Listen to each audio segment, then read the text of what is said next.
Hi everyone, welcome back. This is Listen. Before we begin, let me tell you something important. There's an idea that quietly shapes how many societies think, how they behave, and how they invest, even when they don't realize it. These ideas come from something called the law of Jante. This is a social code that originated in Denmark. It's the idea that says, don't think you're special, don't think you know better than the group. So the law of Jante, it's a social code that discourages individual thinking and rewards conformity. This means to do what everyone else is doing, conformity. And while this mindset can create social harmony, it can also be dangerous, able to cause serious harm, especially in financial decisions. Because when people stop thinking independently, that's when bubbles are born. Today's story is about money, markets, Bitcoin, and financial bubbles. A financial bubble is a situation where prices rise far beyond real value because people expect to sell at a higher price later. That's a financial bubble. You've probably heard some extreme opinions about Bitcoin. Some well-known investors once described Bitcoin as rat poison squared. This is an idiom meaning something extremely dangerous and toxic. They even compared it to a disease. A metaphor, really, that suggests it spreads irrational behavior. These weren't random critics. These were investors who produced returns, profits from investments, returns, so enormous that they are almost impossible to imagine.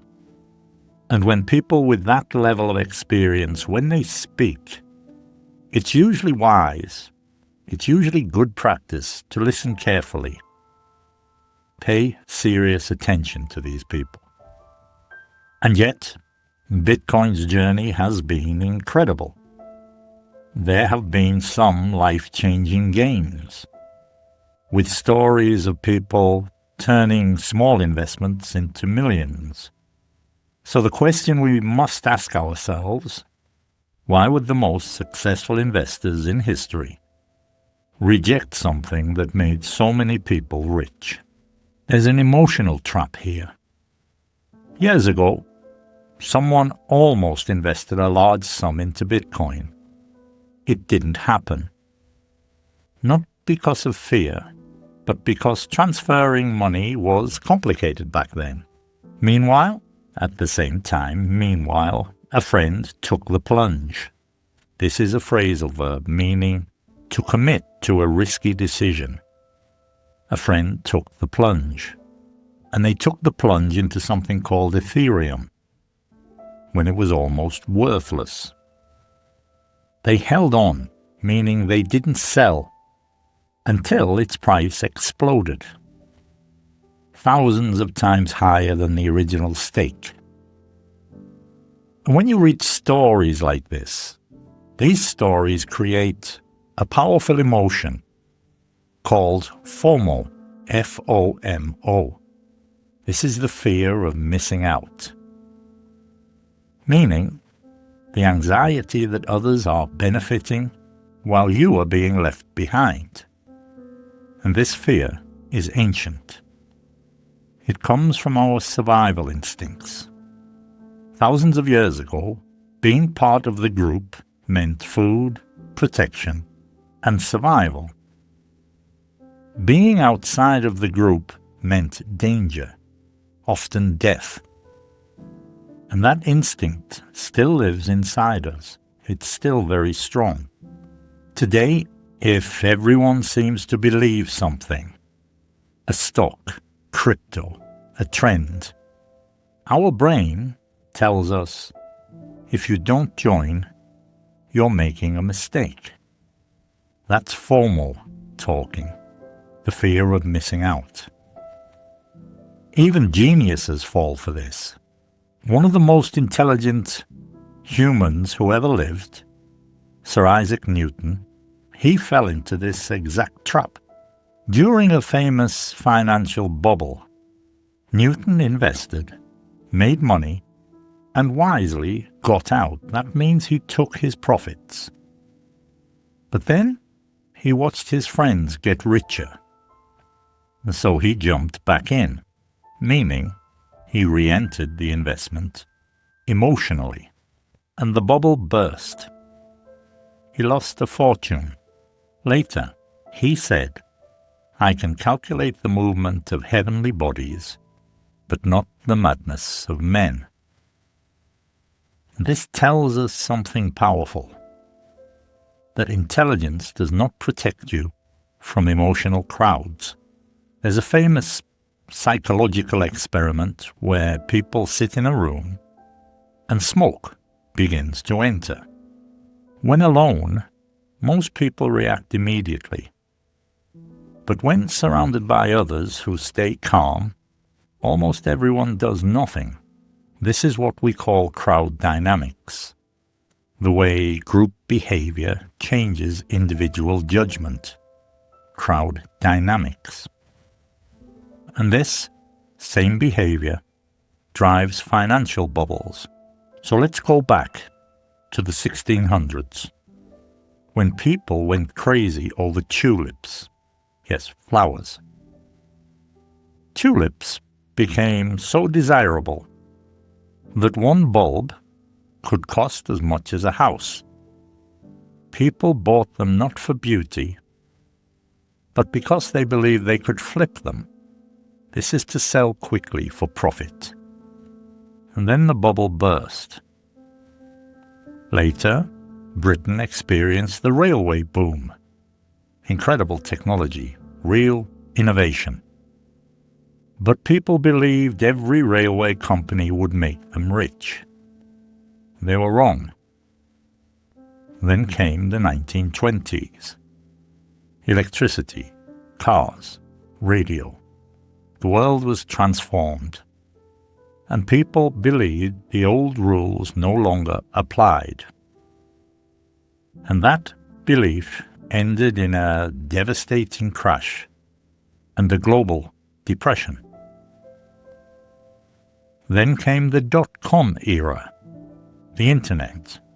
It changed the world, just like crypto and AI today. But companies with no profits, they were valued like gold. And that bubble burst too.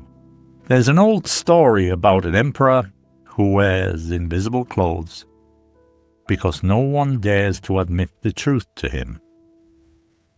Everybody pretends, everyone praises him, because no one wants to look stupid or stand out.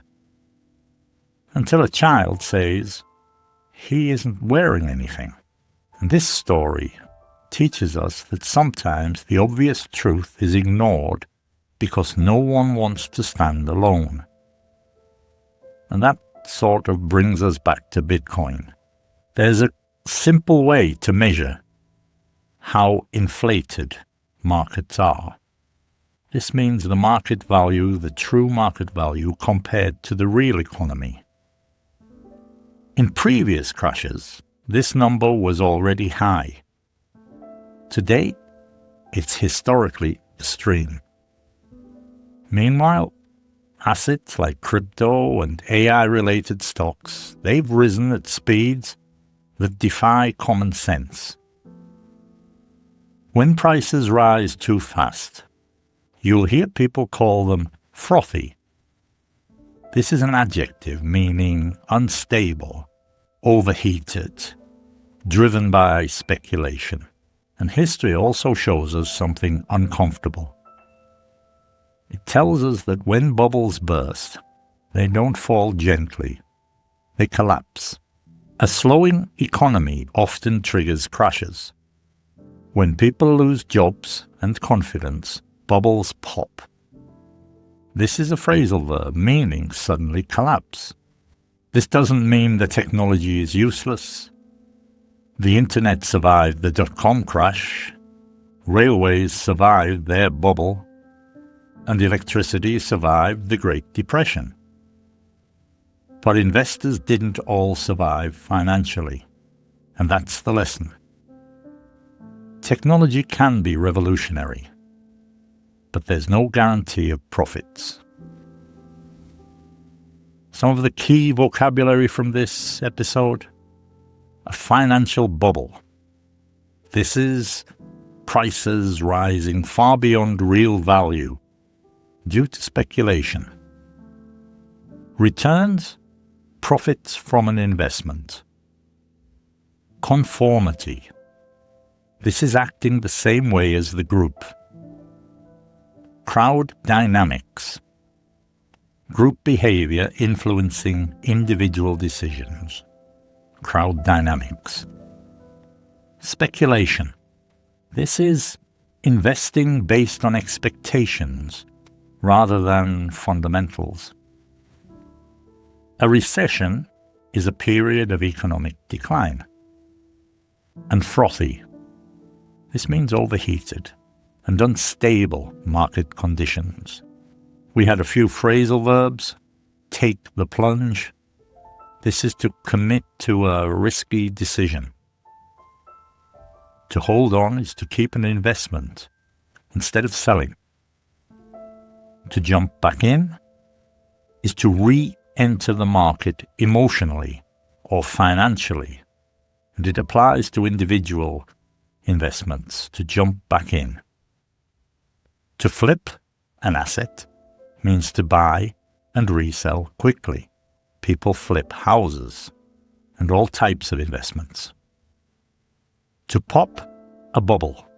This is to collapse suddenly. Some of the idioms and sayings we heard: rat poison squared. Something extremely harmful. And the fear of missing out, FOMO, this is anxiety about being left behind. The emperor's new clothes. This refers to a collective denial of an obvious truth. And to stand alone. This is to act independently despite group pressure. And that is everything for today. Don't forget to share, subscribe. Thank you for listening. This is Listen. Until next time, bye-bye for now.